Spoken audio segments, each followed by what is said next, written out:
Hey everyone, and welcome back to the channel. Today, we are diving into one of the most chaotic family vacations ever put to paper. That's right, we are talking about Jeff Kinney's hilarious Diary of a Wimpy Kid, The Getaway. If you've ever been on a family trip that went completely sideways, you're going to relate to this on a spiritual level. So, the story kicks off with Greg Heffley feeling the holiday blues. It's cold, everyone's stressed, and the festive spirit is nowhere to be found. Then, his mom sees a commercial that changes everything. It's for Isla de Corrales, a tropical resort where it's always sunny, the food is amazing, and families are actually smiling. It looks like paradise, a perfect escape from their gray, chilly reality. Greg's parents, who went there for their honeymoon, get this brilliant idea. Let's surprise the kids with a Christmas trip back to the resort. Now, you and I know that when the Heffleys are involved, perfect escape is rarely on the itinerary. But at this point, Greg is sold. He's dreaming of pristine pools and endless sunshine. The adventure begins before they even leave the house. Packing is a nightmare. The drive to the airport is a frantic race against time, and they almost miss their flight. It's classic Heffley chaos, and it's just the warm-up act. When they finally land at Isla de Corrales, the paradise they saw on TV looks a little different. The resort is split into two sides, the mild side for families and the wild side for college kids on spring break. Guess which side the Heffleys get stuck near? Yep, their dream vacation is immediately soundtracked by loud music and partying. Not exactly the peaceful getaway they had in mind. Things just get progressively funnier and more disastrous from there. The first order of business is hitting the pool, but Greg quickly discovers a major problem: the seagulls. These are not your average beach birds. They're aggressive, they're smart, and they've taken over the resort. Then there's a whole sunscreen fiasco. Greg's mom is obsessed with applying sunscreen, and Greg, being Greg, tries to outsmart her. He ends up with a ridiculous-looking handprint sunburned onto his back after Frank tries to help him. The resort activities are a goldmine of comedy. They try a banana boat ride, which you'd think would be fun,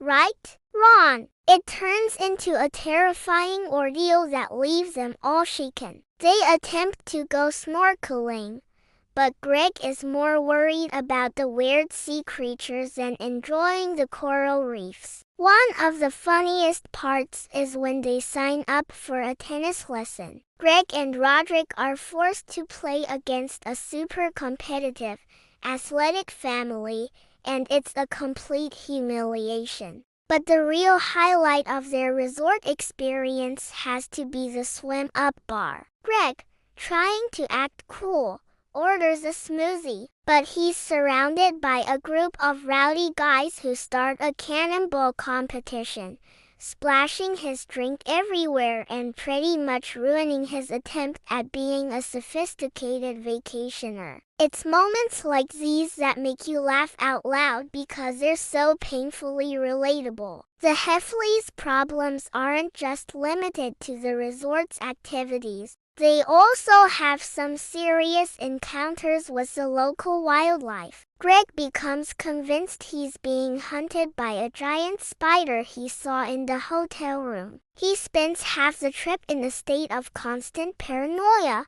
checking under his bed and avoiding dark corners. His family, of course, thinks he's just being dramatic. But the fear is real to Greg, and it adds another layer of stress to his already failing vacation. And let's not forget the food situation. The all-inclusive buffet, which was supposed to be a highlight, turns out to be a battlefield. People are hoarding food, the lines are insane, and the Heffleys struggle to get a decent meal. At one point, they get so desperate they try to sneak food back to their room, only to attract an army of ants. It's a never-ending cycle of disappointment. One of the central conflicts of the book is the tension between the mild side and the wild side of the resort. The Heffleys are constantly reminded of the fun they're not having. They see the carefree college students living it up,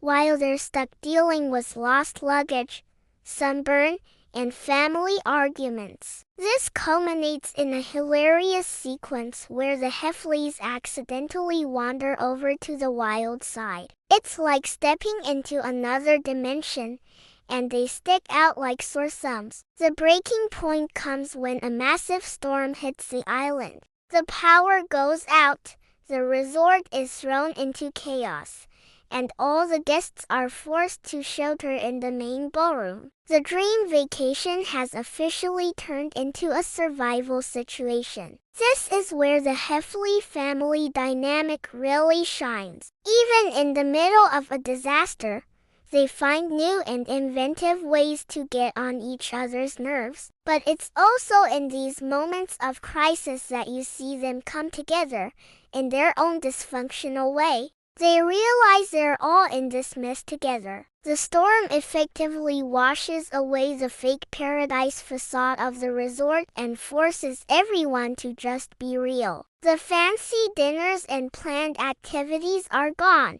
and it's just people trying to make the best of a bad situation. After the storm passes, the resort is a wreck. The Heffleys have had enough. They decide to cut their losses and try to fly home early. But surprise, surprise, the airport is a mob scene. Everyone has the same idea. Flights are canceled, and they're stranded. They end up in a legal mess after Greg's dad opens a suitcase he thought was theirs, leading to a hilarious misunderstanding with another family and airport security. It's the final nail in the coffin of their disastrous getaway. When they finally make it back home, their house is freezing.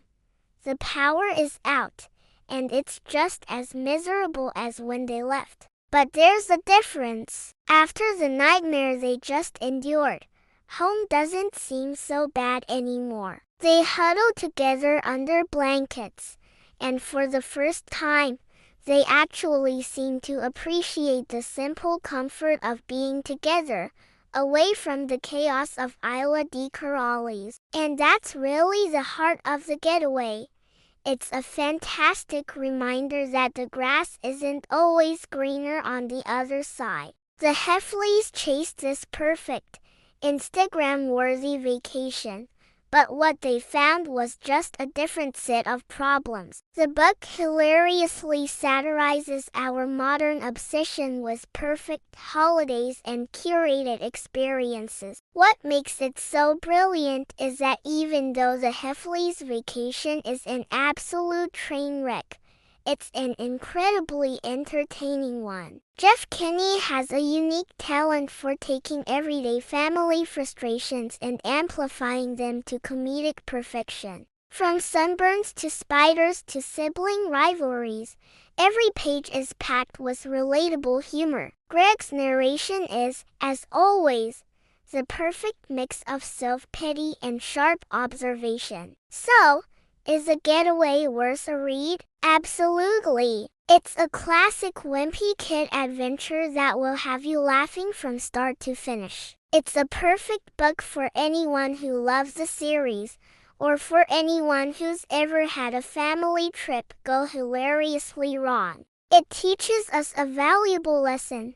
Sometimes the best vacation is just staying home. What's the worst vacation you've ever been on? Let me know in the comments below. I'd love to hear your stories. Thank you so much for watching. If you enjoyed this deep dive, don't forget to hit that like button, subscribe to the channel, and ring the bell so you don't miss our next adventure. See you in the next video.